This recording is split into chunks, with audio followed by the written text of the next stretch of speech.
Hello students, आज हम लोग मेंडलिज्म पढ़ेंगे। मेंडलिज्म का मतलब यहाँ पर क्या है, मेंडल का वर्क, मेंडल के बारे में। ठीक है। और क्या एक्सपेरिमेंट उन्होंने किया था, क्या कारण थे, क्या कॉज थे कि जो उनका वर्क पूरी दुनिया में बहुत अच्छे से नोटिसेबल नहीं हुआ। काफ़ी समय तक, तकरीबन 34 ईयर्स तक अननोटिस था। बाद में कुछ साइंटिस्टों ने रीडिस्कवरी की मेंडल वर्क की, और आज हम लोग मेंडल लॉ ऑफ इनहेरिटेंस के नाम से पढ़ते हैं। तो पहले लेक्चर में हम लोग ने मेंडेलियन टर्मिनोलॉजी या जेनेटिक्स टर्मिनोलॉजीज जितनी थी उनको कवर कर लिया है। ऑलमोस्ट मेरे हिसाब से जितनी थी मैक्सिमम मैंने कवर की है। अगर कुछ छूटती है, आपको लगता है कि और भी कुछ डिस्कस करना चाहिए, तो वो बताइएगा, मैं एक अलग से लेक्चर बनाऊंगा। जेनेटिक्स में मेंडल का बहुत बड़ा रोल है, फादर ऑफ जेनेटिक्स के नाम से इनको हम लोग जानते हैं। तो आज हमने सोचा कि एक अलग से लेक्चर मेंडल के ऊपर ही बनाया जाए, है ना। तो स्टार्ट करते हैं मेंडल के बारे में। तो मेंडल पैदा कब हुए थे? ठीक है। ये इनका जो पैदाइश है, या ये एक छोटे से गांव में पैदा हुए थे जिसका नाम था सिलिसिया। ठीक है, जिसका नाम था सिलिसिया। Cilicia Cilicia. और कब? 22 जुलाई 1822, है ना। 22 जुलाई और 22 जुलाई 1822, 1822 में ये पैदा हुए थे। लगभग आज से 100 साल पहले, मोटा मोटा अगर हम लोग मान लें, 100 साल नहीं बल्कि 200 साल पहले हम कह सकते हैं ना। 2021 चल रहा है। ये जो सिलिसिया गांव है, या ये जो विलेज है, ये विलेज जो है,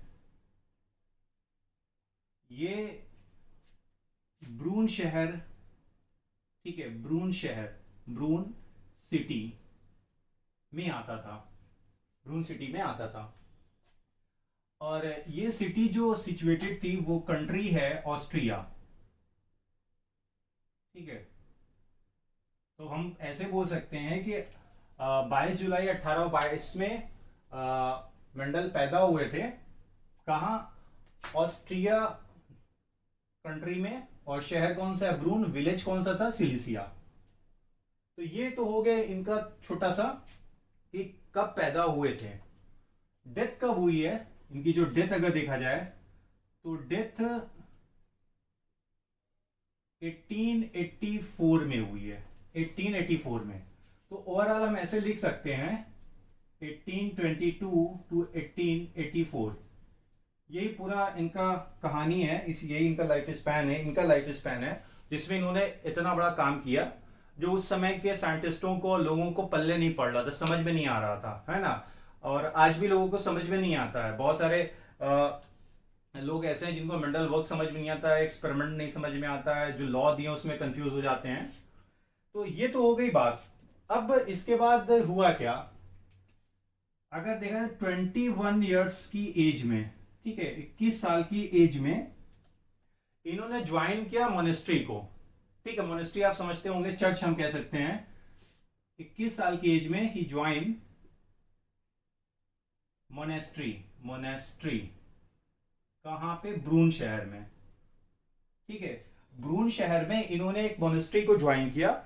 हम अगर आप 21 ईयर्स ऐड कर दें तो 1843 के आसपास, है ना, हम कह सकते हैं 1843 के आसपास। अगर इसमें हम लोग 21 ईयर्स ऐड कर देते हैं, देन 25 ईयर्स की एज में ये उस मोनेस्ट्री के, जिस चर्च में इन्होंने ज्वाइन किया था, वहां पे ये पादरी बन गए, यानी प्रीस्ट बन गए, है ना। तो 25 ईयर्स की एज में, मतलब 1847 की एज में ये प्रीस्ट बने। PRIEST, प्रीस्ट इन मोनेस्ट्री। ठीक है, उसी मोनेस्ट्री में ये क्या बन गए? पादरी बन गए। आपने सुना होगा, हम लोग फादर वर्ड यूज भी करते हैं। और देन 1851 में, इसके बाद 1851 में तकरीबन हम बोल सकते हैं 4 साल के बाद, ये यूनिवर्सिटी गए, वहां से यूनिवर्सिटी भेजे गए for the study of physics and botany. ठीक है, क्या कॉम्बिनेशन है, आप देखिए। आज के समय में जो बॉटनी, जूलॉजी, केमिस्ट्री लेके पढ़ता है हायर क्लासेस में, फिजिक्स नहीं होता, बायोफिजिक्स हम लोग अलग से पढ़ सकते हैं। हाई स्कूल या इंटरमीडिएट तक हम लोगों को फिजिक्स पढ़ने के लिए मिलता है, लेकिन आप हायर क्लासेस में जाते हैं तो केमिस्ट्री मिलता है, जूलॉजी, बॉटनी, माइक्रोबायोलॉजी, बायोकेमिस्ट्री, लेकिन और सारी चीज़ें नहीं मिलेगा यूनिवर्सिटी में अगर आप जाएं। स्पेशली आप ले लें तो बात अलग है, आज ऐसा कम्बिनेशन नहीं है। उस समय ये फिजिक्स और बॉटनी पढ़ने के लिए कहाँ गए, यूनिवर्सिटी में गए। और फिर जब ये वापस आए, रिटर्न हुए, आफ्टर रिटर्निंग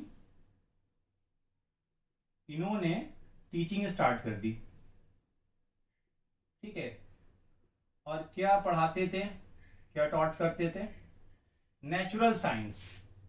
क्या पढ़ाते थे, नेचुरल साइंस। नेचुरल साइंस का मतलब फिजिक्स, केमिस्ट्री, बायोलॉजी, ये सारी चीजें जो हैं नेचुरल साइंस में आएंगी। और तकरीबन 14 ईयर्स तक, ठीक है, 14 सालों तक इन्होंने पढ़ाया नेचुरल साइंस। अभी तक कहीं पे हम लोग मेंडल वर्क पे यानी जेनेटिक्स से कहीं कहानी नहीं समझ में आ रही है कि कहाँ से इन्होंने हाइब्रिडाइजेशन एक्सपेरिमेंट पी प्लांट पे स्टार्ट कर दिया और सारी चीजें। तो देखिए, एक बात ध्यान में रखिए, हम लोग मेंडल का पूरा नाम क्या लिखते हैं, ग्रेगर जॉन मेंडल, है ना, शॉर्ट में मैं लिख दे रहा हूं। एक्चुअल में इनको जॉन मेंडल के नाम से शुरू में जानते थे। ग्रेगर वर्ड जो यूज हुआ, GREGOR, ग्रेगर वर्ड जब यूज हुआ जब इन्होंने मोनेस्ट्री ज्वाइन किया, ठीक है, या हम बोल सकते हैं 1843 के आसपास जब इन्होंने मोनेस्ट्री ज्वाइन किया, तब यहां पर जी वर्ड या ग्रेगर वर्ड यूज हुआ। और आज के समय में हम लोग बोलते हैं Gregor John Mendel, the father of genetics. तो ये तो कहानी हो गई शुरुआती इनकी। अब इसके बाद मेंडल जिस चर्च में या जिस मोनेस्ट्री में एज अ प्रिस्ट थे, वहां पे इन्होंने पी प्लांट सीड्स देखा कि दो तरह की सीड्स पाए जा रहे हैं, कुछ रिंकल हैं और कुछ सीड राउंड हैं। तो इन्होंने अच्छा खासा पहले ऑब्जर्वेशन किया कि ऐसा क्यों हो रहा है ना। एक्सपेरिमेंट सीधे नहीं शुरू किया, पहले ऑब्जर्वेशन किया। आप जब पढ़ेंगे इनकी पूरी हिस्ट्री तो ये 1-2 साल तक तो प्रॉपर ऑब्जर्वेशन कर रहे थे कि प्योर लाइन इसमें कौन सी है, ठीक है। तो इन्होंने ऑब्जर्वेशन किया पी सीड्स पर कि राउंड और रिंकल। हम लोग बचपन में कहानी सुनते थे मेंडल की, जब हाई स्कूल इंटर में थे, तो वहां पे बताया गया कि मेंडल इस तरह टहल रहे थे तो उन्होंने देखा 2 रंग के फूल हैं, तो उनके दिमाग में आया क्यों 2 रंग के फूल हैं, तो उसके बाद उन्होंने एक्सपेरिमेंट कर दिया।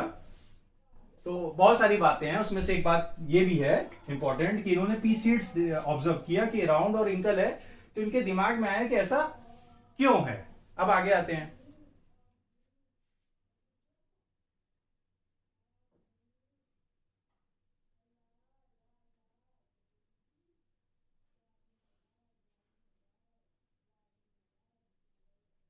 तो ऐसा क्यों है या इसके पीछे रीजन क्या है, इसको खोजने के लिए इन्होंने क्या किया, हाइब्रिडाइजेशन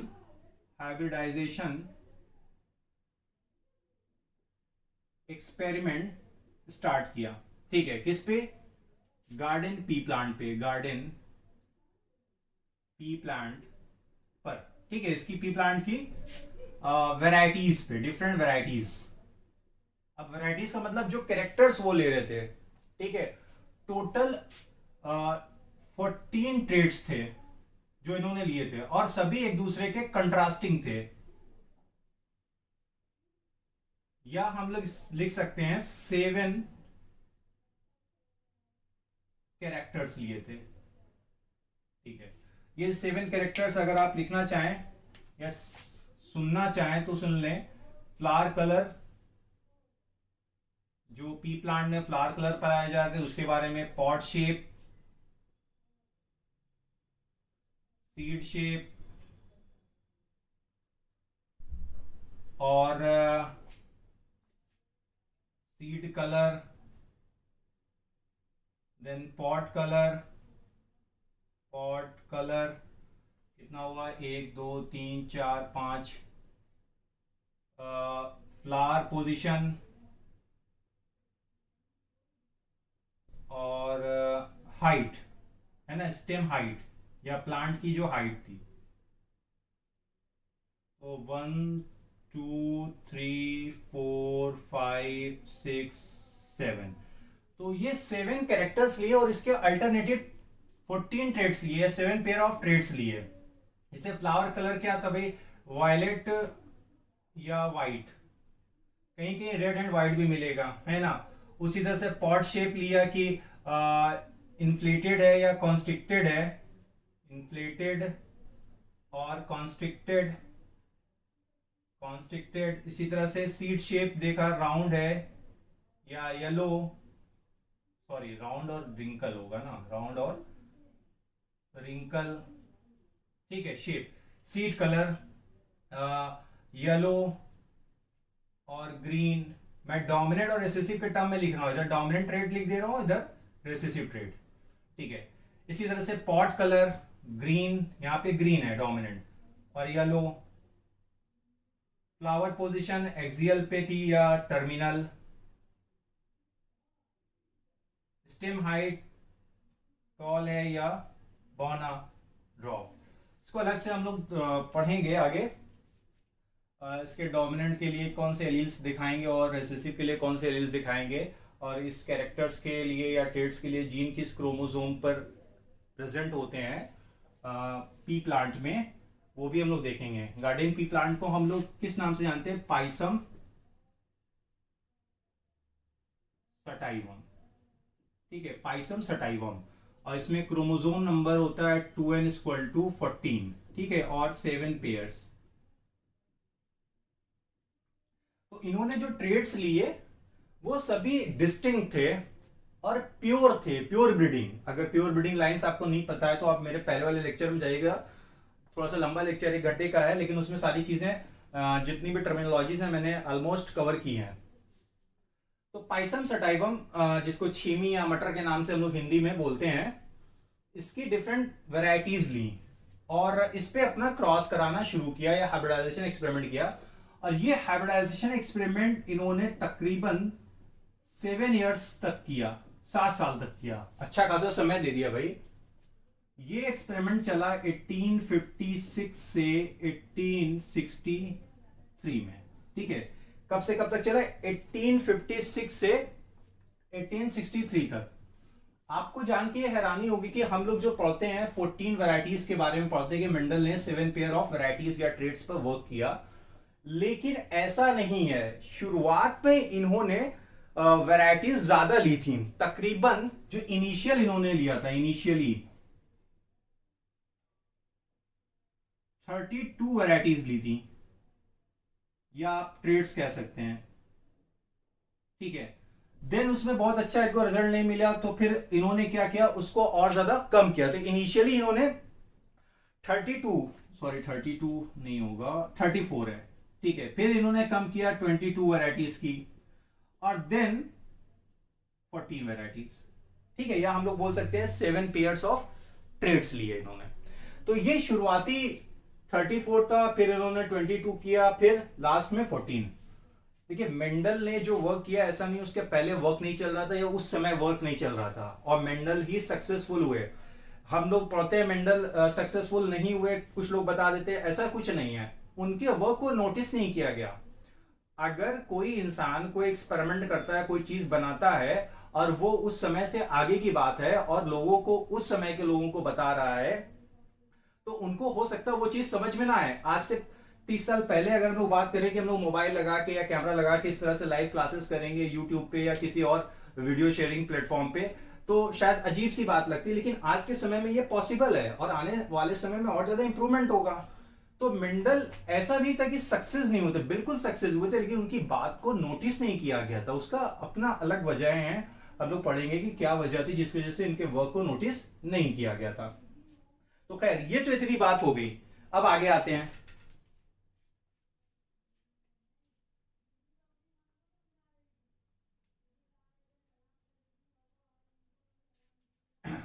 तो फाइनली इन्होंने 7 पेयर ऑफ वैरायटीज को कंसिडर किया और उस पर वर्क किया, ठीक है। और जो इन्होंने ट्रेड्स लिए थे सब प्योर थे, कोई उसमें चेंजेस नहीं आ रहा था, क्योंकि मेंडल ने हॉकवीट पे भी वर्क किया था और उसे सजेस्ट किया था नगेली ने, ठीक है।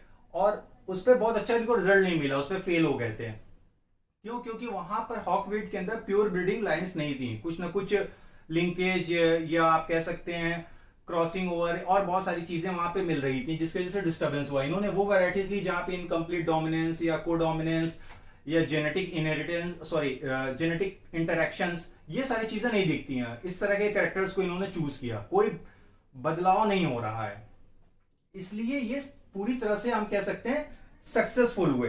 तो बात क्या हो रही थी, इन्होंने तकरीबन 7 इयर्स तक अपना वर्क किया, किस पर किया, गार्डन पी प्लांट पर, और उसके बाद इन्होंने अपने वर्क को पब्लिश्ड किया।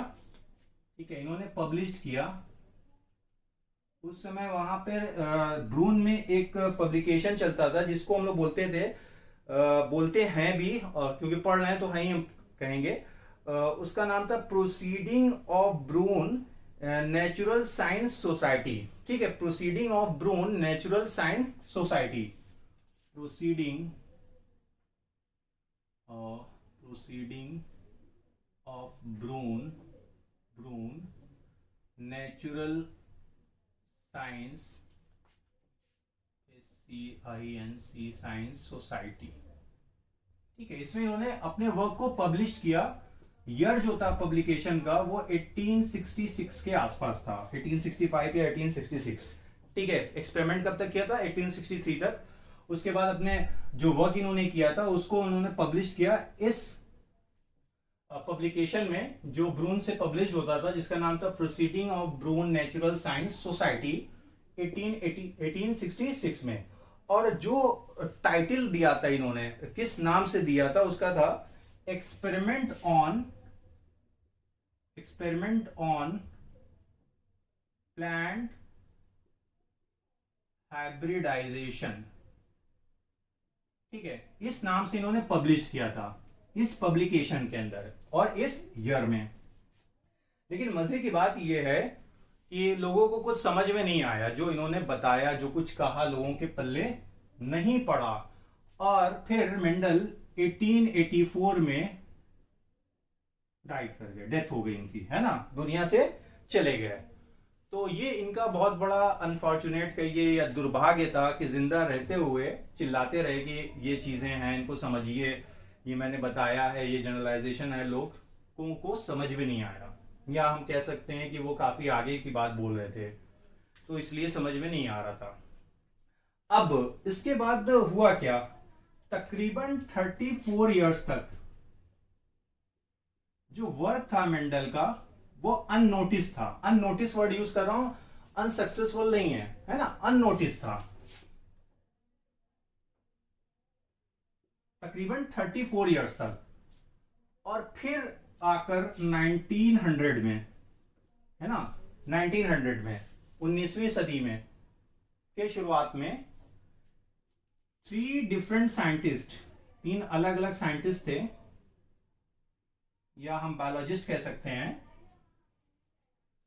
इन्होंने इसी तरह का वर्क करना शुरू किया अलग अलग मुल्कों में, अलग अलग कंट्री में, और उसी नतीजे पे पहुंचे जिस पे मेंडल ने बहुत पहले, यानी कि 1863 या 1866 के आसपास अपना कहानी बता चुके थे। तो ये लोग शरीफ थे, इन्होंने कहा कि नहीं भाई, मेंडल ने ये सारी चीजें की थी, इसलिए इनको हम लोग फादर ऑफ जेनेटिक्स के नाम से कंसिडर करेंगे आज के समय में भी, है ना। आज का जमाना नहीं था कि किसी ने कोई वर्क किया वो नेम अपनी जगह करवा ले और सारा फेम ले ले, तो ऐसा नहीं था, ये लोग शरीफ थे।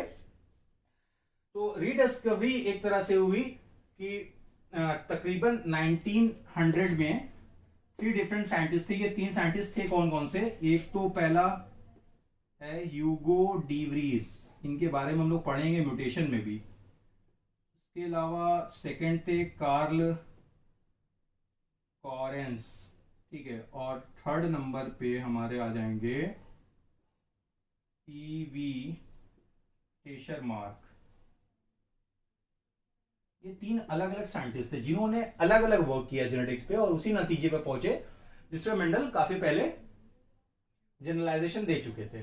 लॉ, मैं वर्ड यूज नहीं कर रहा हूं, मेंडल ने लॉ नहीं दिया था, जनरलाइजेशन दिया था, जिसको बाद में लॉ के तौर पे या प्रिंसिपल के तौर पे प्रेजेंट किया गया, रिप्रेजेंट किया गया दुनिया के सामने। ह्यूगो डीवरीज हॉलैंड से,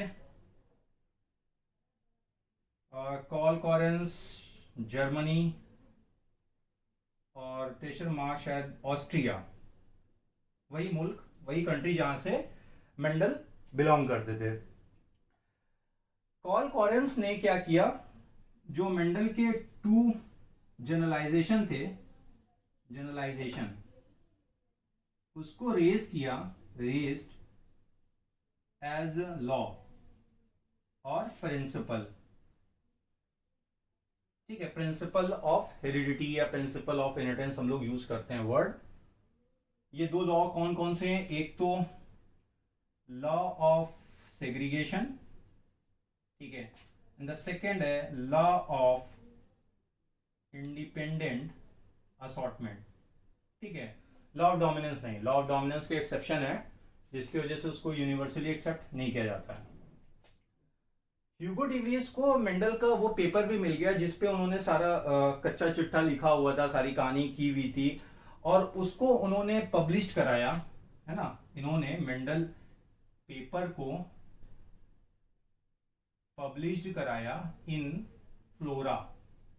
ठीक है, नहीं जानते तो इंटरनेट पे जाके ढूंढिए फ्लोरा क्या है, फ्लोरा ऑफ वाना। फ्लोरा हम लोग प्लांट्स को और फाना एनिमल्स को कहते हैं, लेकिन यहाँ पे फ्लोरा क्या है, टैक्सोनॉमी की जाके आप पढ़िए तो वहां पढ़ने के लिए मिलेगा। तो ये रीडिस्कवरी हुई, है ना, मेंडल वर्क की रीडिस्कवरी हुई। अब सवाल ये है कि मेंडल जो हैं उनका वर्क नोटिस क्यों नहीं हुआ, क्यों अननोटिसेबल था। और बाद में इन तीन साइंटिस्टों ने रीडिस्कवरी की, तो उसके अपने बहुत सारे कॉज हैं, जिनमें से कुछ कॉज मैं यहां पर आपको बता रहा हूं। एक तो सबसे पहला यहां पर मैं लिखूंगा इम्पैक्ट ऑफ डार्विन थ्योरी। ठीक है, आप सभी ने डार्विन को पढ़ा होगा, इन्होंने 1859 के आसपास अपनी थ्योरी दी थी, और वो थी क्या, origin of species by natural selection. तो इस थ्योरी का उस समय साइंटिफिक कम्युनिटी या साइंटिफिक वर्ल्ड के ऊपर या लोगों के ऊपर इतना ज्यादा इम्पैक्ट था कि यहां तक कहा जाता है कि बाइबल के बाद किसी थ्योरी या किसी किताब को बहुत ज्यादा लोग मानते थे तो वो डार्विन की थ्योरी थी। क्या इनकी थ्योरी थी, origin of species, origin of species, ठीक है, बाय नेचुरल सिलेक्शन। तो लोग मेंडल की बात को मानने के लिए तैयार नहीं थे कि ये क्या कह रहे हैं और किस तरह से ये अपनी बातों को प्रस्तुत कर रहा है, प्रेजेंट कर रहे हैं दुनिया के सामने। सेकंड, मेंडल फेल हो गए थे हॉकवीट पे, जो थोड़ा देर पहले मैं बता रहा था, हॉकवीट प्लांट पे। ठीक है, जिसको सजेस्ट किया था नगेली ने। क्यों, क्योंकि इसमें ट्रू ब्रीडिंग लाइन एब्सेंट थी, इसलिए भी इनका रिजल्ट सही नहीं आया, क्योंकि जो रिजल्ट ये दे रहे हैं वो यूनिवर्सली एक्सेप्टेबल होना चाहिए, हर जगह लागू होना चाहिए। कहीं पे अगर नहीं आ रहा है सही तो वो लॉ या जनरलाइजेशन को कंसिडर नहीं किया जाएगा। मेंडल ने जनरलाइजेशन दिया है, ये मैं बार बार बोल रहा हूं, ठीक है, उसको बाद में कॉरेंस ने लॉ के तौर पे दुनिया के सामने लाया। तो जब ये कहानी नगेली, इनके बड़े अच्छे मित्र भी थे, मेंडल ने वर्ड यूज किया था कि मेरा भी समय आएगा, है ना। आप पढ़िएगा इंटरनेट पे थोड़ी सी मेंडलिज्म के बारे में तो आपको पढ़ने के लिए मिलेगा कि मेंडल ने नगेली से ये बोला था कि मेरा भी समय आएगा, माई टाइम विल कम। है, तीसरी वजह क्या थी, use of math plus stats. ठीक है, मैथमेटिकल और स्टैटिस्टिकल कॉन्सेप्ट इन्होंने इस्तेमाल किया था, जो उस समय के साइंटिस्टों के लिए एकदम नया था। आज हम लोग बायोमैथमेटिक्स या बायोस्टैटिक्स पढ़ते हैं, लेकिन उस समय के साइंटिस्टों के लिए बायोलॉजी में, है ना, मैथ या स्टैट्स एकदम नई चीज थी। लोगों को समझ में नहीं आ रहा था कि ये कहां से घुसेड़ दिया गया है। Next, lack of aggressiveness in personality. ठीक है, इन हिज पर्सनालिटी। तो मेंडल चूंकि पादरी थे, सज्जन पुरुष टाइप के थे, जेंटलमैन टाइप के, लड़ाई झगड़े वाले साइंटिस्ट थे नहीं, सीधे साधी थे। तो इनके पर्सनालिटी में एग्रेसिवनेस, यानी अपने बात को मनवाने वाली जो कहानी होती है ना, कि बहुत लोग अपनी बात मनवा लेते हैं, गलत बात को सही करवा लेते हैं, तो वो चीज नहीं थी। ये सही को सही तरह से नहीं मनवा पा रहे थे। तो एक चीज इनके अंदर ये भी थी। नेक्स्ट, मेंडल वर्ड यूज कर रहे थे फैक्टर, जिसको आज हम लोग जीन के नाम से जानते हैं, है ना, फैक्टर और फैक्टर्स। तो लोग ये पूछ रहे थे कि भाई ये फैक्टर जो है इसका कोई फिजिकल एग्जिस्टेंस है कि नहीं है ना, ये कहाँ होता है, कैसा होता है, किस तरह से कैरेक्टर को इनहेरिटेट करेगा, ट्रेड्स को अगली पीढ़ी में ले जाएगा। तो फिजिकल एग्जिस्टेंस इसका बहुत हद तक उस समय नहीं था। ये तो काफी बाद में हुआ है ना, 1853 में जब डबल हेलिकल मॉडल आया है डीएनए का और बताया गया है कि क्या स्ट्रक्चर है, क्या सारी चीजें हैं, तो वो धीरे धीरे चीजें क्लियर हुई। उस समय नहीं था, तो एक ये भी दिक्कत हो रही थी। नेक्स्ट, पब्लिकेशन जो था, है ना, इसका सर्कुलेशन बड़ा लिमिटेड था। अब पब्लिकेशन का मतलब proceeding of Brunn natural science society, इसकी बात हो रही कि जिस पब्लिकेशन में इन्होंने पब्लिश्ड किया था उसका बहुत ज़्यादा सर्कुलेशन नहीं था। आज का समय नहीं है कि यूट्यूब पे आप ट्विटर पे या किसी दूसरे सोशल मीडिया प्लेटफॉर्म पे अपनी बातों कहें और 2 मिनट में वो पूरी दुनिया जान जाएगी, फैल जाएगा। इतने सारे सोशल मीडिया प्लेटफॉर्म्स हैं, चाहे इलेक्ट्रॉनिक मीडिया की बात करें या प्रिंट मीडिया की बात करें हम लोग। तो एक प्रॉब्लम ये भी थी कि जहाँ पर अब दुनिया के पास हो सकता है किसी और देश में किसी और साइंटिस्ट के सामने ये कहानी जाती जिन्होंने जनरलाइजेशन दिया था, तो उसको शायद समझ में आ जाता, है ना भाई।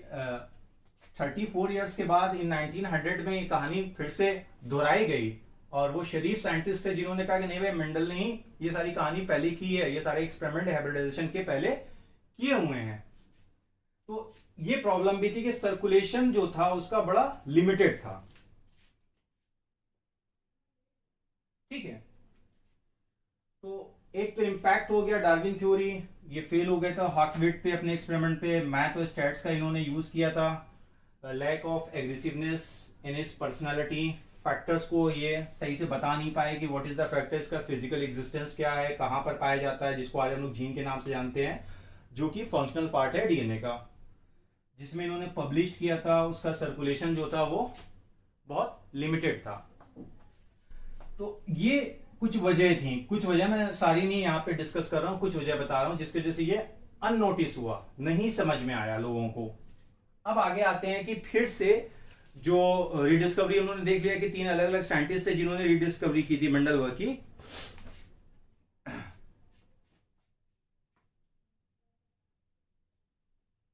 अब मेंडल की सक्सेस की वजह क्या थी? सक्सेस उस समय भी थे, बात बदले ही नहीं समझा पाए लोगों को। ठीक है, तो सक्सेस की वजह क्या थी मेंडल के?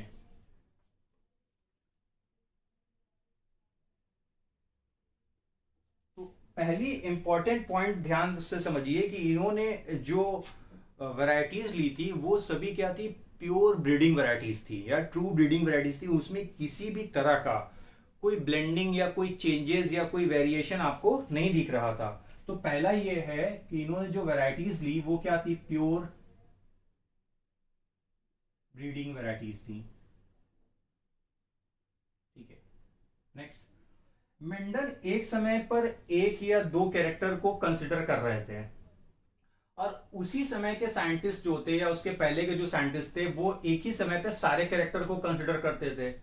तो ऑफ स्प्रिंग जो आती थी उसमें डिस्टरबेंस आ जाता था, उनको वो सारे फीचर्स नहीं दिखते थे या कुछ मॉडिफिकेशन दिखता था, तो वो सही सही कंक्लूजन नहीं निकाल पाते थे। मेंडल ने अक्लमंदी क्या की, इन्होंने एक समय में 1 और 2 कैरेक्टर्स को यूज किया। ठीक है, जैसे मोनोहाइब्रिड क्रॉस या डाई हाइब्रिड या ट्राई हाइब्रिड क्रॉस हम लोग पढ़ते हैं। नेक्स्ट, जो इन्होंने वैरायटीज और ट्रेड्स लिए थे, ठीक है, वो सभी के सभी कंट्रास्टिंग, एक दूसरे से एकदम अलग और डिस्टिंक्ट थे, है ना, डिस्टिंक्ट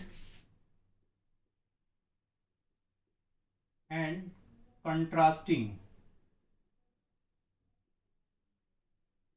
ट्रेड्स लिया था इन्होंने। जैसे टॉल और ड्रॉप हो गया, वाइट फ्लावर हो गए, वाइट फ्लावर और sorry white violet flower colour और वाइट फ्लावर कलर हो गया।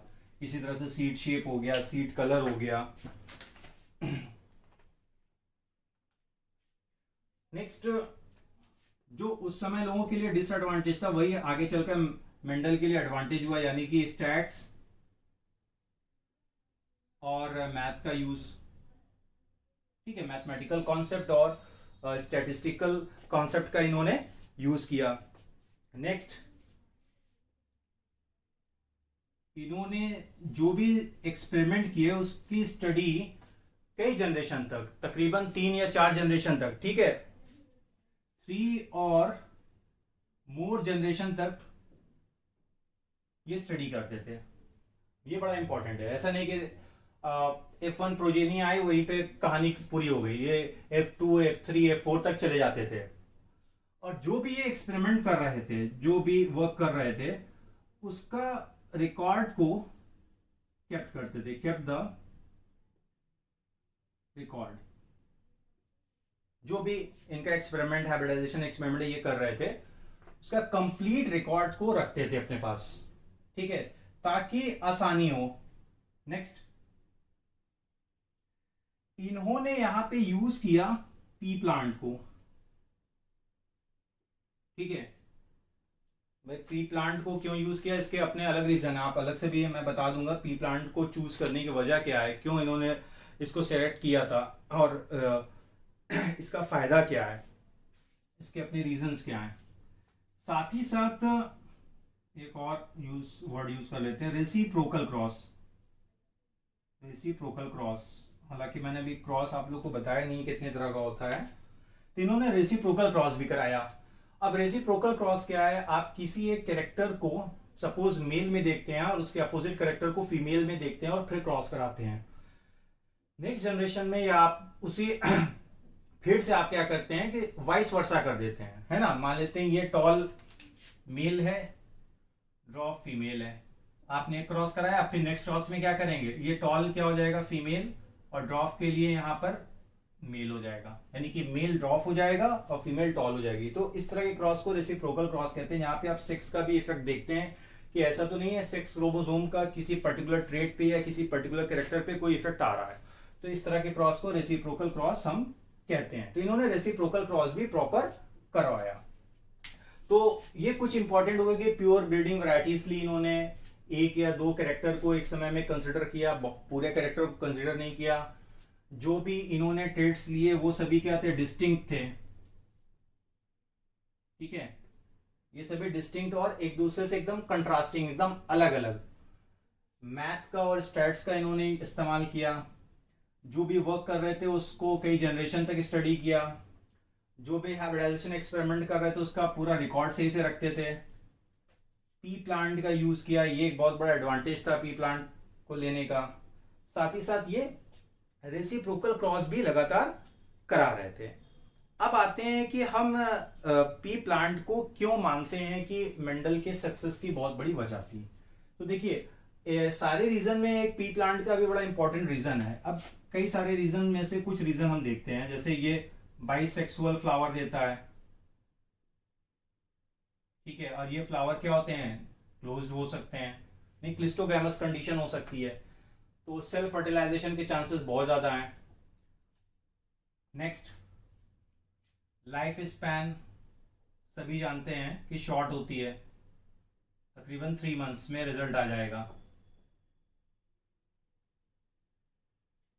ये हो गया। उसके बाद large number of seeds produce होते हैं प्रोजेनी में, है ना। मटर में बीज बहुत ज्यादा होते हैं, उस सीड के अंदर क्या होता है, एम्ब्रियो होता है। तो जितना ज्यादा प्रोजेनी होगा उतना ज्यादा हम रिजल्ट निकाल सकते हैं। क्योंकि जो मेंडल का वर्क हो रहा था, जो भी हाइब्रिडाइजेशन कर रहे थे, तो large number of experimental data निकल रहा था। उस समय कोई कंप्यूटर नहीं था जिसमें ये स्टोर कर लेते सारे डेटा को, तो ये लिखते थे, सारी चीजों को अपने पास रखते थे, है ना। जो कि पेपर बाद में किसको मिल गया था, अभी हम लोगों ने बात की थी ह्यूगो डिवरीज को, जिसको उन्होंने पब्लिश कराया था फ्लोरा में। और इसके अलावा ये इसको easy to grow and handle, ठीक है, इसको आसानी से ग्रो कर सकते हैं और हैंडल कर सकते हैं। भाई बहुत ज़्यादा केयर करने की ज़रूरत नहीं है। हम लोग नॉर्मली उसी पे क्रॉस कराते हैं, एक्सपेरिमेंट कराते हैं। आज के समय में मॉडल ऑर्गेनिज्म जैसे ड्रोसोफिला है, माइस है, उस पर कराया जाए तो एक तो जो आसानी से अवेलेबल हो जाए, दूसरे जल्दी रिजल्ट दे, जिसका लाइफ स्पैन शॉर्ट हो, और कैरेक्टर वहाँ पे डिस्टिंक्ट हो आपको मिल जाए।